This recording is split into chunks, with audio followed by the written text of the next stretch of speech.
Welcome to FCS Delivered.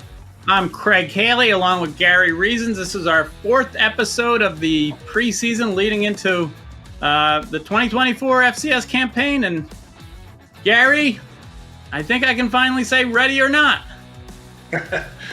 Here it comes. That's exactly right, Craig. It's going to be here upon us, and it is. It's right here in front of us. This is fun because this is what all the teams are working for. They want to get their football team together, figure out what type of football team each one is, and they're going to put it on display real soon.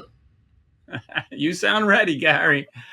Well, this week's episode is produced by Seth Biley and Graham Bell. We will be talking season predictions across the FCS. We have a special guest, Patty Viverito, the commissioner of the Missouri Valley Football Conference. She's in our 40th and final season. But I tell you what, Gary, now that we're making predictions, I need to confess, I sometimes like to get them wrong because it means the FCS has kind of gotten wild and wacky. Why is it so unpredictable across the FCS? Well, I'll tell you what, there's some teams that really are stalwarts and you can count on them to perform. But then there's really a lot of changes too, Craig. When you look at all the things that are going on, one in college football with the transfer portal and how players are developed as younger players across the FCS and even into the FBS level, it's really changed on what coaches are doing with players and their teams. You know, there's a premium on trying to win and win quickly at every level of football. But it's very, very difficult to keep teams together. That's what coaches are finding across the country, and it's no different at the FCS level because there are players moving around, and you got to really kind of shake up the apple cart a little bit and try to find players that you can plug into the holes that you have from your previous year's squad and then further develop the team that you already have. So it's just changing pieces, and we're all trying to figure out, who's got the best opportunity to do so. You're right. It's a lot of change, so that does factor in, Gary. Now, our conference-by-conference previews are obviously found on TheAnalyst.com. Last year, the final 16 teams in the 2014 playoffs were all from four conferences. It dwindled down to just the four: the Missouri Valley, the Big Sky, CAA, and the SoCon. So let's start there. The Missouri Valley Football Conference, South Dakota State finished as the champion. South Dakota was second. Then there was a four-way tie, including North Dakota State, which became a national semifinalist. Who's your pick here in the Missouri Valley, Gary? Well, it's not going to be anything really surprising. I've picked this team last year, and they got it done. And this year, I'm picking South Dakota State. So I think they're going to be the champ. But, Craig, I think you may have a little differing opinion. You're right. I mean, South Dakota State's gone 8-0 the last 2 years. Won the league. I'm going North Dakota State, which isn't far-fetched either, of course, the 9-time national champion. I just think they've reloaded really well. A little bit of an injury issue with Cole Wisniewski, their All-America safety. But I'm going to go that way with Tim Polisic back to first-time head coach with the Bison. It's going to be a great race. The Valley is just stacked. The Big Sky, Gary, another great conference. I mean, Montana is the defending champ, and then you have Idaho. Montana State were second. They had 4 playoff teams.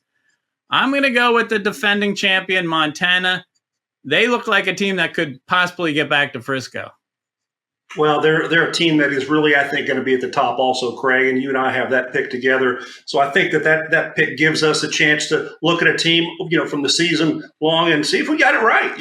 I'm not sure about that because there's a lot of quality players continuing in that conference, and they're going to challenge. It's not going to be a Montana only. We'll see where it goes. Well, the CAA, another power conference. Obviously, last year there was a 3-way tie atop the conference: Villanova, UAlbany, Richmond. There were 4 playoff teams, of course. Delaware got in. They're not eligible this year, but the conference is up to 16 teams. The biggest conference in FCS history. It would only last for 1 year with the 16, but I'm going to go with one of those defending champions, Villanova. I think they're stacked. Did lose some key players, but they really have a lot of talent back. I think the Wildcats are the one to beat. I'm not sure if you quite agree. Well, I think they're probably going to be one of the teams to contend. There's no doubt about that. But I like what I saw at UAlbany when I had a chance to meet Coach Gattuso, Greg Gattuso, their head coach, and really how he structured that program. I was really pleased with how he had things structured there. And they performed late last year. And Craig, if you remember, they were really challenged with travel and all different types of things, and a lot of time not on their side. But they really persevered. And I think that he's got a nucleus of players still there at the ball club to be able to do it again. I'm going to put my pick on UAlbany. I like that because, you probably don't have a better nickname than in the FCS than the Great Danes. So go Great Danes. The SoCon, that other conference that had 3 of the final 16 teams last year after Furman won the regular season title. Mercer and Chattanooga got in the playoffs. They tied for second place. Chattanooga's come up a little short in the past as a preseason pick, but I'm going to go with the Mocs this time. I think they can get it done. Do you agree, Gary? I do. I think that they're going to be the team to beat. I think Chase Artopius has the chance to be an elite quarterback this season, and I've got the Mocs. I like that. Well, we've been, if you've been watching this week's episode, we've shown a list of the automatic qualifiers for the FCS playoffs that Gary and I are predicting. But if you're listening in, let's tell you some of our other picks. There are 6 other conferences that have FCS automatic qualifiers. Gary and I both like Duquesne in the NEC, Lafayette in the Patriot League, Drake to repeat in the Pioneer League. United Athletic Conference, we both went with Central Arkansas. Tarleton State is eligible for the first time there. The Big South OVC, Gary, who do you got? Because I know we have a difference here. Big South OVC, where did I go here? Eastern Illinois. I went with UT Martin. I think I've got Eastern Illinois there. Yeah, that's the one I picked that. I went back and forth on that, Craig. How about yourself? I did go UT Martin, but you can go either way here for sure. The Southland, you know so well. I think you may have it right and I may have it wrong. I went with UIW to bounce back, but they're not the defending champion, and I'm not sure if they're going to be able to contain the rushing attack of Nichols. What do you think? Well, I'm not sure if UIW has got everything pulled together yet to have another superlative season. They're the ones at the tops of most people's selections. I got to look down at in Thibodaux, Louisiana, to Nichols State and what Tim Rebow has continually done there, and he recruits the river parishes right around the New Orleans area, Baton Rouge area. Does it very, very well, and he finds great players. And I think that Tim Rebow's got a formula for success down there. Against my Northwestern State Demons, I got to pick the Colonels. That's a great pick. I think I may have it wrong, but I went with the Cardinals. Now, the MEAC and SWAC meet in the Celebration Bowl. They were champions. The Ivy League doesn't participate in a postseason. Who are your picks in the MEAC and SWAC? Well, I think I like Howard in the MEAC. They've got a couple of running backs that are really going to be, I think, going to set the table for them up there. Jared Hunter and Eden James. Those two guys have an elite style of running that can really make them powerful. For Howard, the Bison, I think, had a chance to go up there and visit that football team last season, and I really liked what I saw. And for the SWAC, Craig, I think this is something that it's a conference that really has a lot of talent. I think most of the talent and probably the guys that are going to win it are going to come out of the East Division. And I like Alabama State, Florida A&M, and really Jackson State, all 3 of those at the top of that division.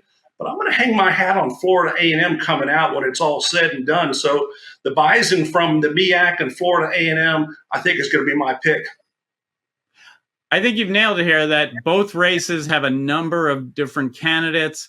I'm going to go with Howard in the MEAC and Alabama State getting it done. It's been a while since they won the SWAC, but I think they can get it done. The Ivy League, I'm going to go with Harvard after there was a 3-way tie with Harvard, Yale, and Dartmouth last year. They have a new coach, Andrew Arich, replacing Tim Murphy, who was there for 3 decades. What do you like in the Ivy League?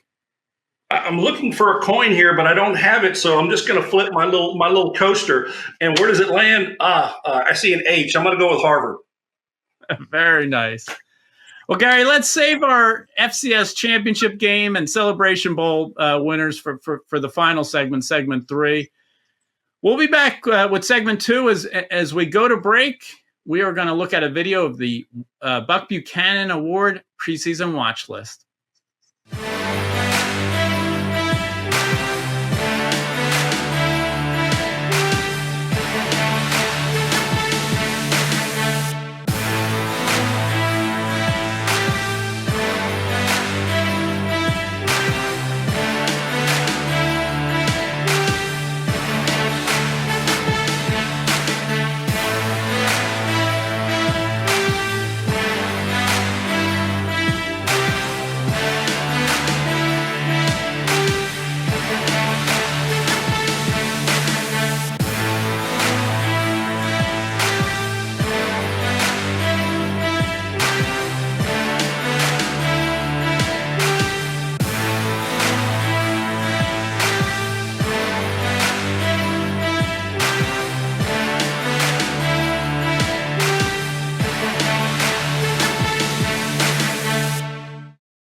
Welcome back to FCS Delivered, our second segment. Gary Reasons and I, we are excited to be joined by Patty Viverito, who's in her 40th and final year as the commissioner of the Missouri Valley Football Conference, the strongest conference in the FCS. Patty's had the dual role in the past as the Pioneer Football League commissioner up until a few years ago. She's been on many NCAA committees, basically the FCS lead representative over time. Patty, we thank you so much for visiting with us today. And how would you describe this incredible tenure within the MVFC and even nationally? Well, 40 years is a long time to be doing anything. And of course, I wouldn't be doing it if I didn't love it. And it's been quite a ride, mostly a lot of fun, challenges along the way, but an opportunity to work with a lot of great people. Within the conference, within the NCAA, all the commissioners. It's just a wonderful group of people to have shared this career path. Well, Patty, every year I get to see you. Usually it's in late December or January at the National Awards festivities for when we present all of our hardware, so to speak, across the FCS. So tell me, how is the success of North Dakota State and South Dakota State over the last many years perceived within the MVFC and nationally? I think what North Dakota State and South Dakota State have done for our football conference is increase the depth. We always had very competitive national teams. We won national championships before the Dakotas joined our league, but North Dakota State, they really raised the bar. And what was nice about this story is that it didn't bury the rest of the league. It made the rest of the league that much more competitive, as evidenced by the last several years when we've had, several members represented in the postseason with at-large bids as high as 6 this past year. So again, I think that North Dakota State and all their championships challenge South Dakota State to be just as successful. And of course, they're the ones that are at the top of the list in the preseason polls this year, coming off of 2 straight championships. And yeah, so I think they've made us not just better, but deeper. Patty, where do you see the FCS today, and where does it stand in the college football landscape overall? So, with this House settlement looming and roster limits and realignment and NIL and transfer portals, I get the question a lot of what about FCS? Are you nervous about FCS moving forward in this new environment? And I can tell you that I've never been more enthusiastic about our subdivision, because I think what we are doing at our level of football makes a lot of sense. It's sustainable. It fits within the academic model, the college sports model that I think is so important for all of our sports. And while there is going to be a change, dramatic change with revenue sharing and all that's in play for the Power Four conferences, I do think that there's always going to be a place for traditional college sports, and I don't think anybody does that better than FCS. No, Patty, you mentioned the Power Four, and obviously that comes on the heels of the Pac-12 dissolving. And, with FCS, some of the programs moving up, you mentioned not being nervous, but is there a nervous feeling at all somewhere across the FCS about the future? Well, I think if we've learned anything about realignment is that there's no future in predicting it and without putting your reputation on the line for how crazy you might be. So I'm not going to make any predictions about what realignment might look like going forward. What I do know is that we have a league that decades ago decided that we weren't going to be tempted by what I've described as the false allure of playing at the FBS level, nor were we going to be tempted to do it on the cheap, that we were going to be nationally competitive at whatever level the NCAA sponsored postseason championship football. That's where we wanted to live. We're committed to each other to do that. I think we've lived that vision and mission over the years quite well. And, it was very kind of you to introduce me and say that I was the commissioner of the strongest conference in FCS. I won't take credit for that, but I will bask in the glory of that because I think you're right. Well, Patty, this is a special year. The seeds in the 2024 playoffs at the FCS, they doubled to 16. And there's even a Monday night football championship game for the first time. And can you tell us some other FCS initiatives and changes that might be under consideration? Well, I think we have to sit tight and see how the House settlement changes how the NCAA operates. I do think that we were extremely fortunate to get our seating expansion done before that fell, because I'm not sure that we could have gotten it done in today's environment, given the cost conscientiousness that we're going to have to be dealing with at all levels, conference, institutional, NCAA. I think we're in for a whole new world. But what that 16C does is it makes this into a national championship, which we've been wanting for a long, long time. And I can tell you it was a collaborative effort with the FCS committee, the football oversight committee, the NCAA staff. The commissioners took a huge lead role in that. And getting that done was a huge step forward. And I think it's real evidence of the commitment that the NCAA has to our brand of football. Patty, Gary and I have, watched your leadership over the years, and I believe you've never missed an FCS National Awards banquet that Gary's the host of.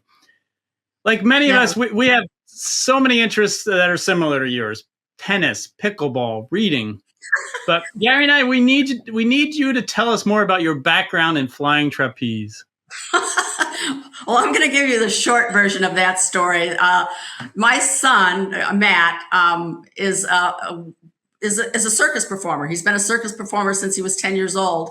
And he went to college at Florida State where they have a circus. It's basically a club sport. And he learned how to do flying trapeze. He was a performer professionally for 2 years. And after that, he ran a trapeze school in St. Louis for 5 years. And he jokingly said that there had to be something genetic involved, and he was pretty sure it didn't come from his dad. And so he thought that I could do this. And so he taught me to fly. Yeah. But I'm retired. That's a tough act to follow right there.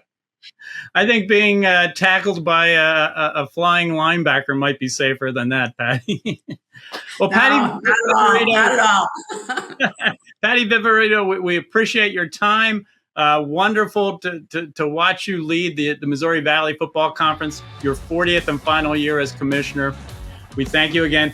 We will be back with our final segment of FCS Delivered.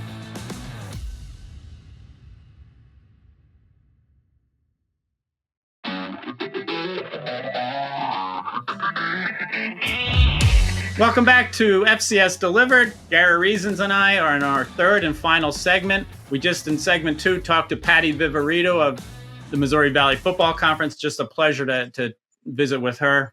Now, Gary, we've been talking conference by conference picks. You can find all those previews and the watch lists and the top 25 poll all on TheAnalyst.com.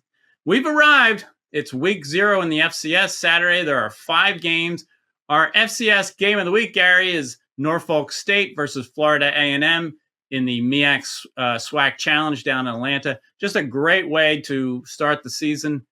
Now, I want to ask you, we've been talking big picture, and we usually do in the FCS with the top 25 poll, the road to Frisco. There's dynasty programs, as we talked to Patty about. But I think FCS isn't just that. It's as very much winning a conference championship. FCS is very much the rivalry games like a Lafayette Lehigh or the Walter Payton Award. What stands out to you? What do you like most about the FCS, Gary? Well, it is a lot about the conferences and really getting that automatic bid, per se, into the FCS playoffs. So that's something that every one of these different conferences are looking at. How can you extend your play? And really the thing that separates and has separated the FCS for years is how we end our season with a national championship. We talked about that, the seeding going up to 16 teams this year in 2024. And so there'll be another 8 entrants in there as at-large bids. So they'll have a total of 24 in the final playoffs. And that's going to be a fun thing to watch. And that's always the fun part of the season. When you have those playoffs coming around, it kind of gives you something to point to. And I think that's what the FCS has hung its hat on for a long time. And really the national championship being here in Frisco, Texas, just down the road from where I live, it is actually pretty unique to be able to have all those things come here and to finish in Frisco at the end of the season. And really with the national awards that we present every year, it's pretty special. Yeah, hearing you talk about that makes me think of the community of the FCS, how just they bond together. There's 129 schools. They're not always in big markets. I think that stands out. You're on top of the action, of course, in some of the smaller stadiums, but it all comes together in Frisco, Texas, of course. And the MEAC and SWAC play in Atlanta with the Celebration Bowl. So I think community could be very much so instead of championship in the football championship subdivision. Now, Gary, when we talk FCS, we'll go back to big picture. And I want to put you on the spot. Who are your predictions for the FCS National Championship game and the Celebration Bowl winner? I think that South Dakota State is the team to beat this year again. I think they're going to win it. I think that Mark Gradowski is going to have another outstanding season. I think that he's going to be a name at the next level that you're going to come to know even more, because I think he's got some very unique intangibles and skills that NFL scouts really like about that young man. And, when you talk about the MEAC and you talk about the SWAC and that Celebration Bowl, it is really a celebration of talent that those leagues have. And really, I think Howard and I think you're going to see Florida A&M in the Celebration Bowl this season. But I think Florida A&M is going to get the job done and bring home all of the celebration to their university. It's very possible. We saw it a year ago, and those teams are ultra talented. I'm going to go North Dakota State beating South Dakota State down in Frisco. But, the Jackrabbits are going for 3 in a row. Very possible. I'll go Alabama State in the Celebration Bowl. But there are so many candidates coming out of the MEAC and SWAC. We're looking forward to it.